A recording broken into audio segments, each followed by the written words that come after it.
Tout a commencé lorsque j'étais en classe de troisième. J'étais super malade, je ressentais des vertiges, j'étais tout le temps dans des vertiges. Ça allait vraiment pas du tout. On m'emmenait souvent à l'hôpital, je faisais l'examen. J'allais vraiment pas du tout bien. Et c'était une saison où je venais aussi de perdre mon petit frère. On avait l'écart que d'une année. Du coup, je me disais que peut-être que moi aussi, je vais mourir. Donc, pour ne pas aller en enfer, je vais recevoir le baptême. Parce que tel que je suis en train de voir mon état de santé, je risquerais de mourir. Je me souviens qu'il y avait une fois, on m'avait emmené à l'hôpital. Cette fois-là, je me souviens que j'étais tombée au centre d'encadrement. J'étais tombée là-bas et puis on m'a emmenée à la maison d'abord. Mon professeur et ma mère ont commencé à prier. Et puis ils m'ont emmenée à l'hôpital. Et puis je me souviens que la dame avait dit que si on m'avait pas emmenée ce jour-là, j'allais mourir. Moi, je me suis dit que ouais, et mon frère qui est déjà décédé. Donc moi aussi, je ne vais pas durer. Donc du coup, je n'ai qu'à recevoir Jésus pour ne pas aller en enfer. Et c'est là que, voilà, dans mon église, l'église où j'ai reçu le baptême, c'est Pentecôte Évangile sans frontières. Donc c'est là-bas que j'ai reçu mon baptême et j'ai reçu le Seigneur Jésus-Christ là-bas. Mais par l'amour, la grâce de Dieu, lorsque j'ai reçu mon baptême, moi je m'attendais à la mort, mais je ne suis pas décédée. Au contraire, Christ m'a donné la vie. Voilà pourquoi lorsqu'on dit que Christ nous donne la vie, pour moi c'est vraiment une vérité parce que Christ m'a réellement donné la vie. Et j'ai une saison où j'ai connu l'échec à l'école parce que je n'avais auparavant pas connu encore d'échec à l'école, je n'avais jamais redoublé de classe, mais cette fois-là, voilà, j'avais redoublé, j'avais eu mon bac, j'étais allée à l'université. Et arrivant à l'université, le premier semestre, je l'avais validé. Pourtant, c'était le semestre le plus dur. C'était pas facile. On n'était pas nombreux à avoir réussi. Mais moi, j'étais parmi ceux qui avaient réussi. Donc, de très près, quoi. C'est-à-dire que moi aussi, j'allais échouer. Mais j'étais contente et tout. Et puis après, au deuxième semestre, le semestre où il y a eu beaucoup d'admis, c'est là que moi, j'ai eu des cases vides. Des cases vides, je n'avais que des cases vides et je me souviens que le jour-là quand je suis allée pour réclamer, le professeur m'a dit toi il faut beaucoup prier hein. Donc c'est là que les problèmes ont commencé. Donc j'ai eu des cases vides et donc le jour où je devais faire les rattrapages, je ne savais pas. Pour moi, c'était le jour où je venais voir l'emploi du temps et puis j'apprends que la matière que je devais rattraper passait le même jour. Du coup, je suis rentrée dans la classe d'examen alors que je n'avais pas lu et du coup, j'étais admise mais avec une note éliminatoire. Par contre, comme c'était l'université d'excellence, je ne pouvais pas passer en classe supérieure, j'avais redoublé et c'est là que ma dépression a commencé parce que je n'avais jamais connu l'échec et j'ai commencé vraiment à être dépressive. Mais ceux de mon entourage, en dehors de ma maman, qui savait que j'étais vraiment dans une période de dépression. Je m'efforçais toujours à être souriante. J'allais à l'église, je servais, je ne racontais pas aux autres ce qui m'arrivait, mais je vivais vraiment une sérieuse période de dépression. Et du coup, je me suis penchée sur les voyages. Je me suis penchée sur les voyages. Je faisais des tentatives de voyage. Oh my God! J'ai perdu l'argent. J'ai perdu, pas moi, mais mes parents ont perdu l'argent avec mes histoires de voyage d'une manière incroyable. C'est-à-dire que moi, à chaque tentative de voyage, que ce soit concours, tout ça ne marchait absolument pas. Et donc, dépression sur dépression. Déjà, à l'école, j'étais redoublante. Je devais rester à la maison pour attendre l'année prochaine et attendre le semestre que j'avais raté pour pouvoir passer l'évaluation. Je restais tout le temps à la maison. Je voyais mes amis aller à l'école. Moi, je restais à la maison. C'était une période très dépressive pour moi. Mais je m'efforçais toujours à sourire, à faire semblant. Mais ça allait très mal. Et tous les tentatives de voyage, ça n'allait pas. Jusqu'à ce que je me fasse escroquer pour la dernière fois. Mais c'est là que vraiment on m'avait achevé. C'est-à-dire que au moins, il y a eu des fois. Mais cette fois-là, non. L'année était passée, j'avais repris avec l'université pour rattraper maintenant, voilà ma note, là où j'avais eu la note éliminatoire, j'ai validé et puis après je devais commencer la nouvelle année, donc la deuxième année, mais je continuais toujours à jongler entre mes études et les histoires de voyage et c'est là que je rencontre un monsieur, c'était un malade de ma maman puisque ma mère travaille à l'hôpital qui disait qu'il faisait des histoires de voyage, qu'il allait me faire voyager et tout, mais malgré qu'on investissait l'argent, moi je continuais à aller à l'école. À un moment, je lui ai dit, toi tu me dis que le voyage est proche. C'est pas mieux que j'arrête avec l'école là-bas pour me concentrer sur le voyage et tout, et pour pouvoir partir. Et lui, il me dit que oui, le voyage est déjà proche, tu peux arrêter avec tes études ici parce que tu vas bientôt partir. Donc, tout était déjà prêt. Et puis, pendant cette saison-là, j'apprends que c'était un escroc. Et il ne m'a pas escroqué que moi, il a escroqué une autre copine que moi j'avais fait son atalakou pour dire que c'est une bonne personne qui va nous aider à voyager. Donc nous deux, on était très escroqués. Donc moi j'ai perdu l'argent et ma copine aussi avait perdu l'argent. Mais pour moi j'avais plus mal parce que c'est à cause de moi que ma copine et ses parents ont perdu l'argent. Parce que si je ne lui avais pas parlé de cet homme-là, peut-être que ma copine n'aurait pas vécu ça. Du coup, je me sentais coupable par rapport à ce qui est arrivé à ma copine. Je me sentais coupable pour moi-même. J'allais très mal. Donc, j'ai perdu à la fois mes études parce que pendant la saison où je préparais le voyage qui était fausse, les autres étaient en train de passer les évaluations à l'école. Donc, moi, j'étais concentrée sur le voyage. Donc, du coup, là, les évaluations sont encore passées. C'est-à-dire que si je devais encore repartir à l'école, c'était pour aller encore au projet. Non! Je suis rentrée dans la dépression, échec, donc trahison, parce que c'était un grand frère que j'aimais énormément. Je ne savais pas que c'était un escroc. Et lorsqu'il avait même des soucis, moi je parlais à maman, est-ce qu'on peut pas l'aider? Je l'aimais énormément, c'était vraiment sincère, je l'aimais vraiment. Et savoir qu'il m'avait escroqué, et savoir que voilà, à cause de moi, ma copine aussi a perdu son année scolaire, à cause de moi, oh my god, j'allais super mal.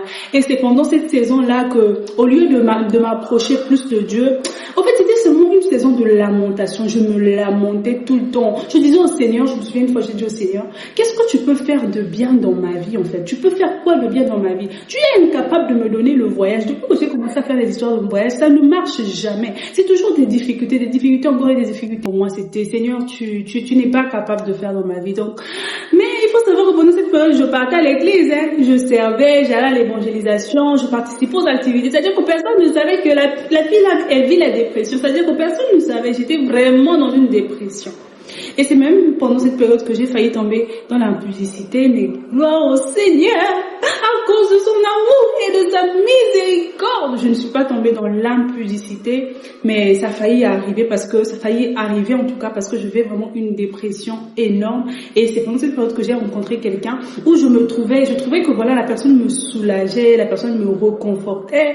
Et du coup, ça a failli arriver, mais le Seigneur m'a préservée. Et à chaque fois que je pense à cette saison-là, je me dis, mais il y avait tout pour que je tombe. Et puis, je me vois, je dis, le Seigneur, il est amour. La Bible dit que lorsque nous sommes infidèles, le Seigneur, lui, il demeure fidèle. De dire, Seigneur, tu as été fidèle, tu m'as donné suffisamment de force. Et pendant cette saison, alors que je vivais une saison de dépression, où que, voilà, je n'avais même plus la foi au Seigneur, mais lorsque j'ai failli tomber, le Seigneur, il y avait cette phrase-là en moi, tu es une servante de Dieu. Et je me suis dit, ouais, je suis une servante de Dieu, je peux pas faire ça. Et je crois que j'avais vraiment découragé le monsieur. Mais je rends grâce au Seigneur parce que je ne suis pas tombée. Mais c'était une période où je me suis encore enfoncée. Parce que moi, le fait déjà que j'ai failli tomber, je trouvais que j'étais allée trop près de la frontière. J'allais trop près de la frontière et j'étais aussi coupable par rapport à ça. Je disais que ouais, j'ai trahi le Seigneur malgré que je suis pas tombée. Mais l'impudicité, c'est pas seulement tomber, même dans les pensées, les actions, la porte que j'ai ouverte. Et j'étais vraiment dans le down. Et je me souviens que tellement qu'on causait beaucoup avec le garçon en question, une fois je me suis masturbée et cette fois-là j'avais pleuré. Et j'en ai parlé à un grand frère, il m'a fortifié, il m'a dit Trinité, tu dois... Voilà, il m'avait vraiment exhorté et tout. Et puis ensuite, je pense que c'était à l'issue de ça aussi que j'avais décidé d'arrêter la relation. Parce que vraiment j'étais dans une période de dépression, j'allais pas bien, mais ceux qui ne me connaissaient pas, en tout cas ceux qui me voyaient que à l'extérieur, ils se disaient que je servais le Seigneur, que je suis une bonne fille, que tout allait bien de mon côté, mais ça allait vraiment pas bien déjà avec ma relation avec le Seigneur, dans mes études, dans ma vie, dans mon cœur, ça n'allait vraiment pas. Et c'est dans ça aussi que j'ai failli tomber dans l'impudicité. Je ne suis pas tombée par la grâce du Seigneur, mais je suis tombée dans l'idolâtrie. Donc, tellement que j'avais des problèmes et que je n'avais même plus foi au Seigneur, quelqu'un de ma famille m'avait proposé d'aller dans un endroit où on invoque les morts. Je n'étais pas d'accord avec cette initiative, mais la personne m'a contraint. Mais la personne ne m'avait pas obligée. J'avais mon libre arbitre de dire non. Mais tellement que la personne me répétait la chose, je me suis dit finalement, bref, je vais y aller. Et je suis allée là-bas, je pleurais. Quand je suis arrivée, je n'étais pas d'accord, je voulais repartir. Finalement, j'étais déjà là, donc j'étais obligée. J'étais à genoux devant des statues. En tout cas, c'est une expérience que j'aime pas vraiment me rappeler. Parce que cette nuit-là, j'avais pas dormi, c'était l'insomnie. Waouh! Une saison tellement noire, quoi. Et je me disais, bon, c'est fini, hein. J'ai failli déjà tomber dans l'impudicité, même si c'est pas arrivé, mais Dieu m'a préservé par sa miséricorde. Mais quand même, j'ai péché. Je suis allée adorer d'autres dieux en dehors de mon Dieu. Donc, je n'ai pas eu confiance en lui et mes études, ça ne va pas, tout va mal. Les tentatives de voyage, ça ne va pas. Et c'était une saison où tout le monde s'attendait à ce que je voyage. Et moi, je savais déjà que, voilà, c'était gâté. Et puis, voilà. C'était une saison très noire dans ma vie, une saison très noire. Et puis, c'est alors que ma maman, à l'issue de toutes les difficultés que je vivais, a décidé de m'envoyer dans un autre pays où se trouve ma sœur, donc le pays où je suis maintenant. Et c'est là que quand je suis arrivée dans ce pays, je me disais que ouais, j'ai déjà trahi le Seigneur. Je pense que moi, mon parcours avec le Seigneur, ça s'arrête là parce que voilà. Je trouve que je suis pas assez digne pour servir le Seigneur et tout. Et parce qu'il y avait une pensée, une fois, une personne m'avait dit que toi, tu es trop zélée dans les choses de Dieu parce que tu es encore une petite fille et qu'après, tu finiras par comprendre que il y a beaucoup de choses dans la vie et tu vas tomber, tu vas faire du n'importe quoi et tu ne seras plus aussi zélée.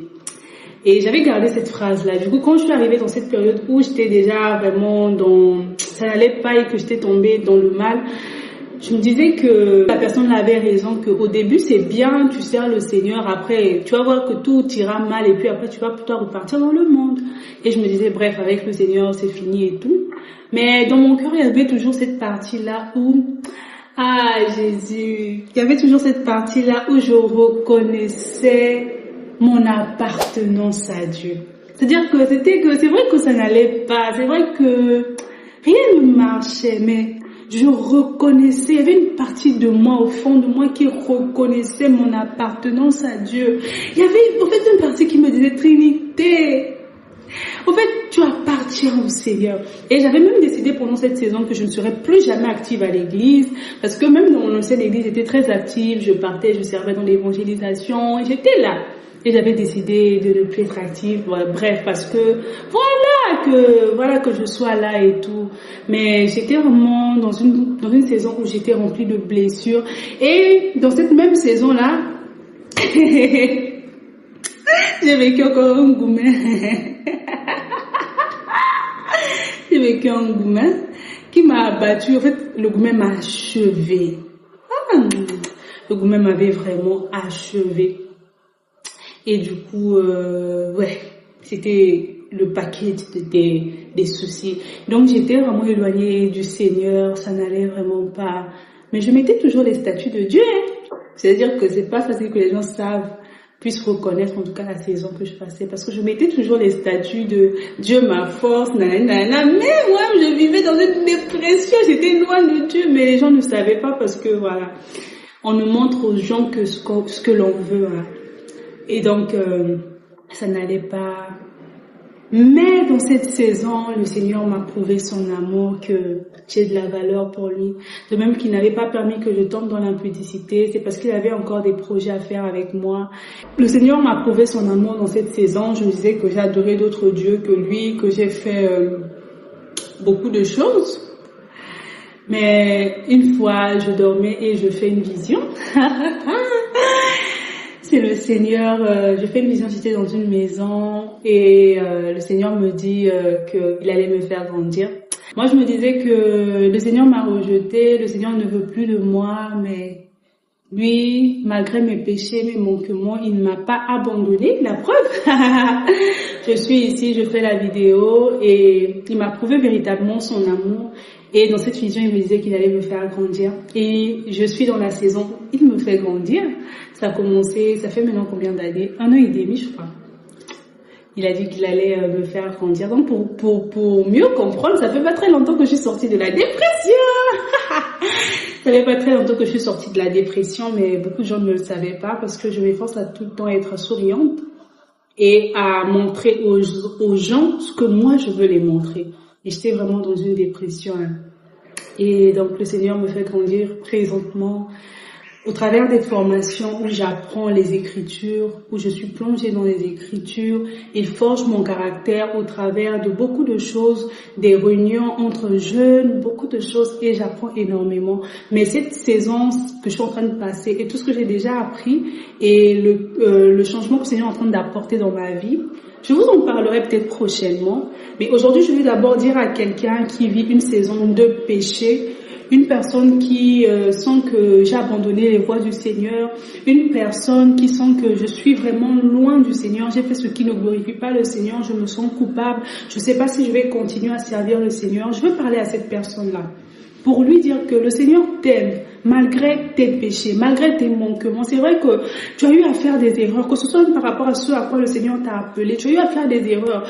Que tu sois jeune comme moi, ça t'est arrivé peut-être de tomber dans l'impudicité, dans la masturbation, dans beaucoup de choses mauvaises. Laisse-moi te dire que le Seigneur, il t'aime malgré tout ce que tu as fait. Mais il veut juste que tu ne puisses pas abandonner. Moi, je voulais abandonner. Je me disais que la maman qui m'avait dit que j'allais finir par ne plus être zélée, cette chose-là allait arriver en fait, parce que elle disait que j'étais autant zélée parce que je suis encore jeune et tout. Mais moi, je me disais, Seigneur, fais-moi grâce d'être réellement une adoratrice.